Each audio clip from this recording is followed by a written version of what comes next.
Hello YouTube, this is the Typer here, and I'm here with my good friend Dougss. Hey, say hi Dougss. Hi. It's Dougss. We're here to play a little game called Beat Hazard. Well, I'm going to be playing it. Michael and I are going to be talking about some music. We want to talk about this little music. I'm going to be playing survival mode while playing Beat Hazard, so we can talk about the music while you watch me blow up a bunch of ships. Beat Hazard's like a top-down music-based shooter, kind of like Geometry Wars. You can also have power-ups and stuff. I'm going to be playing survival mode, so it just plays through tracks in a folder, and I just so that way the songs just keep playing. And so I just have a folder with the two tracks we're going to be talking about.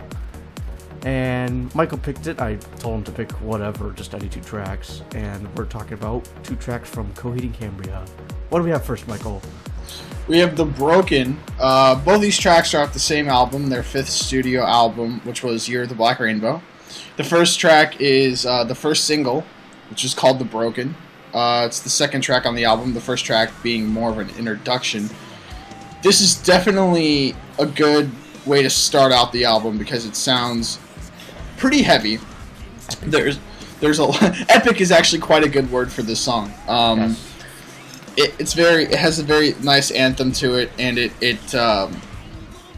for those of you who are unaware, Coheed Cambria is a heavy metal band that specializes, and what makes them interesting is that all of their albums tell an interconnecting story, and this fifth album is the prologue to the whole story. And the band name Coheed Cambria is the name of the two main characters, Coheed and Cambria.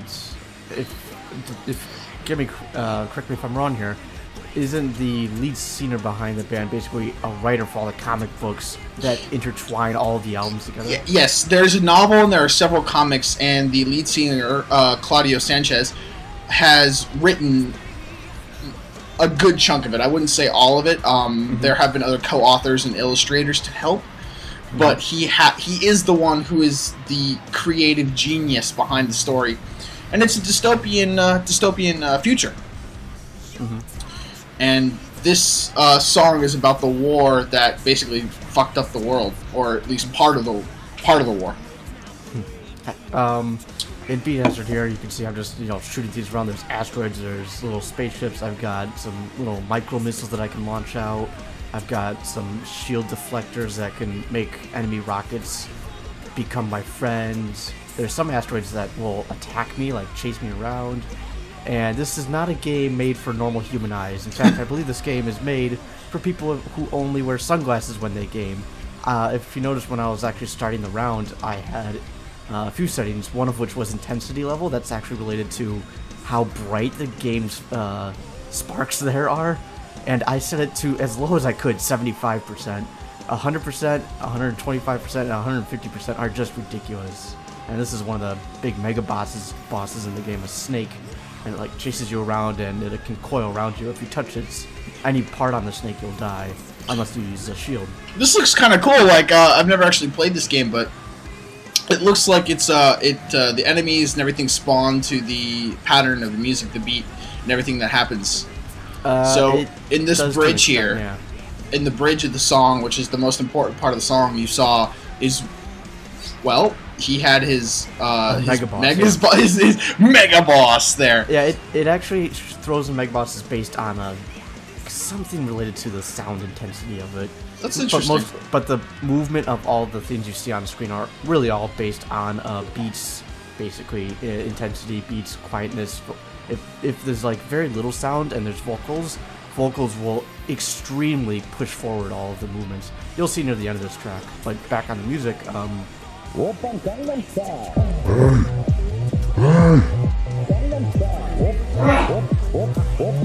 you turn that shit down?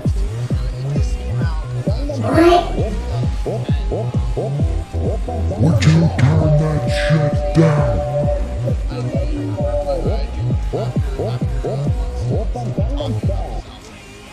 They decided it was worth it. I was looking at other progressive things because I love Genesis, and I'm not a metalhead, but this was a concept album. I'm like, ooh, concept albums are cool, so I'll go listen to it or something like that. And it's still not metal. Still isn't my thing, but it's or progressive metal to be more specific. But if there's any type of progressive metal I'd listen to, it's definitely this album. It's a really nice listen. And now we're hitting the next track. Here We Are Juggernaut. Another great single from the album. I love it. This in the mythos of the Coheed Cambria universe, this track is about the virus that kind of starts what fucks everybody up in that previous track. Mm-hmm. If you want more details on the story, there's Wikipedia pages, there's comic books, there's forums devoted to everything about this.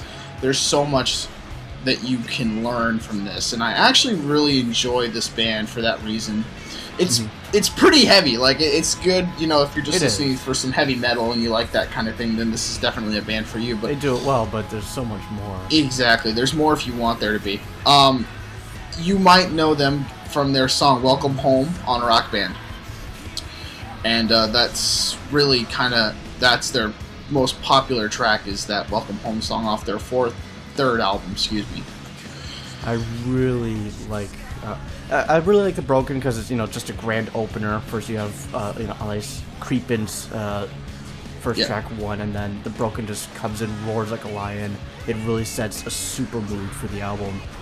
Then you I can't remember what it was. Guns of Summer. Guns of Summer, right? Yeah, it's a little slow down, but then when you get to Here We Are Juggernaut, it just really gives this a much different tone. The lyrics talk a lot about how these guys fucked up the world, basically, and or how that we've messed it up and that their home is ruined.